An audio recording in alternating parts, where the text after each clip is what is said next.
Everybody, this is Alvin Brown, CEO and founder of the Center for Healing and Peak Performance and Integrated Peak Performance Services. I'm also the author of Journey to Personal Greatness, Mind, Body, and Soul, a blueprint for life balance and self-mastery, available at all your major bookstores, Barnes & Noble, Books A Million, Amazon, and in Canada, Chapters Indigo Online. All right, this is Monday Mindset. This is a part of the week. If you haven't seen these series of videos that I do, this is a part of the week where we give you a little checkup from the neck up. And Wednesdays are Hump Day Hustle, where we focus on the body. And we've been featuring peak performance therapies that you can use to help be part of your health and wellness team. And we're going through all, so check out my videos online back on the YouTube channel. You'll see them. And Saturdays are Soulful Saturdays, where we give you a little nourishment for the soul, a little soul food. So this is Monday Mindset, and this is all about the checkup from the neck up. This is about giving you some tips and strategies you can use. Just one tip you can use to get that last combination in the lock to get you over towards your personal greatness. We've been covering a series of steps that you need to take to get to your personal greatness, some questions you need to ask yourself, because the brain will deliver what you ask. And so we're covering these 6. The first one we covered was what has to happen right now for you to get to your personal greatness. What one thing can you do, the tipping point, to move you towards your personal greatness? Question number 2 today is a really important one. Here it is. What are you becoming? What are you becoming to get towards your personal greatness? First of all, you need clarity. Where do you want to end at the end of the day when you see yourself, when you're reading your eulogy, or see yourself at the end of the road, wherever the road ends? If you were to predict it, what do you want to become? Who do you want to become? What do you want to have in your life? So your actions, we're going to talk about 3 key points today when we talk about who are you becoming? That is the question you want to ask yourself, and journal on it. I'm a big one on journaling. So get your journals out and you want to ask yourself, who am I becoming?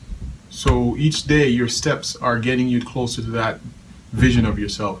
We have 3 key points. One of them is everything matters, your language, and your associations. And the action steps, I never want to just talk at you and just give you information without some action, and I hope you take it and apply it. The action steps are take inventory and use your journal. All right, let's start with number 1. Everything matters. All right, when you talk about the question of what are you becoming by your actions, everything matters. The words you use, the people you hang out with, which we're going to talk about, everything you do, every little step you do moves you closer to whether you do things or not do it. No decision is a decision, by the way. So if you know you should be doing something and you haven't made a decision to do it, that is a decision. That is moving an action that's moving you towards probably not where you want to go. So it's best to be proactive, because life, something I write in my book is that life is a proactive thing. A lot of us take it passively, but it really is a proactive thing. We have to get up every day, set our goals, and intentionally get to where we want to go. You just won't drift to where you want to be. So set your intentions and get on it. Everything you do matters. All right, so let's talk about the language, your language, the words you're using. You know, sometimes it's easier. I heard a great quote. Wayne Dyer was where I heard this from. He passed away not too long ago, but he said, sometimes it's better to be kind than be right. Sometimes you know you're right about something, but this argument you're going to have over trying to be right, is it worth it? Is it worth you with the kids? Sometimes you just got to let things go. With a friend, with your partner, your relationship, you gotta let some things go, because is it gonna get you where you want to go?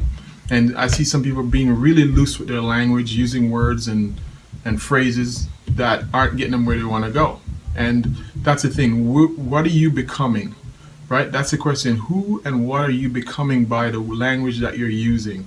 It just takes, just as how it can get you in trouble, you can also reverse it and use the right language and get you where you want to go. So think about that when you use your words, when your deeds, your actions, are they getting you where you want to go?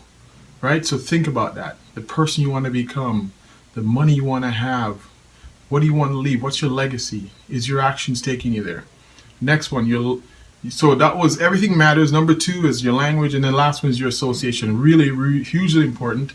Who are you associating with? Because they're going to take you someplace, hopefully a good place.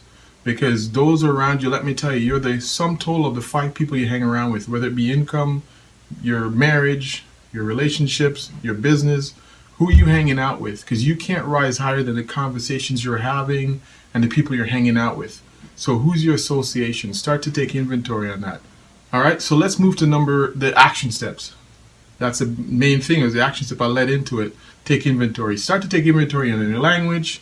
And I might as well throw in number 2 of the action step is use your journal. This is how you're going to take inventory. Use your journal. Jot down every day. Who am I hanging out with? What language was I using today that made me feel out of sync with who I want to be? Right? Because your language and your thoughts can take you off course to where you want to be. So you want to ask yourself that question. Today, did my language, did my behavior, did the people I hang out with, are they getting me where I want to go? Am I hanging out with the right people to get me where I want to go? Am I saying the right things? Start taking journal. When you feel bad, I want you to journal on that. What made me feel bad? What was I doing? What triggered it? What was the trigger that led me down that rabbit hole to feeling bad? And this is where your journal is huge. Start to take some notes in your journal and review it at the end of every week. Sunday is a great day. When the week's over, I go back and I look, how was my week? Am I becoming the vision and the person that I want to become? Everyone wants to be peaceful.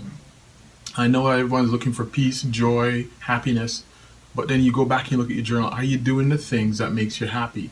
Are you doing the things that lead to happiness, peace, joy? Start journaling and take inventory. So if you look at it and you want to be happy, but you're hanging out with miserable people, or you're doing things that you shouldn't be doing, cut it out and just start to change it and look for the right people to be around and just embrace the change. So those are the tips I want to give you towards becoming 6 questions you want to ask yourself, becoming your personal greatness. Today's question is, who am I becoming? Okay? And the tips are all there. Download pages here. Check out our download page. And we're good to go. If I can help you, check out our website, tccp.com, journeypersonalgreatness.com. If I can help you out, give me a call, connect with us. We have a team of people ready to help you get to your personal greatness, mind, body, and soul. Until next time, we'll talk later. Be relentless about your pursuit for personal greatness.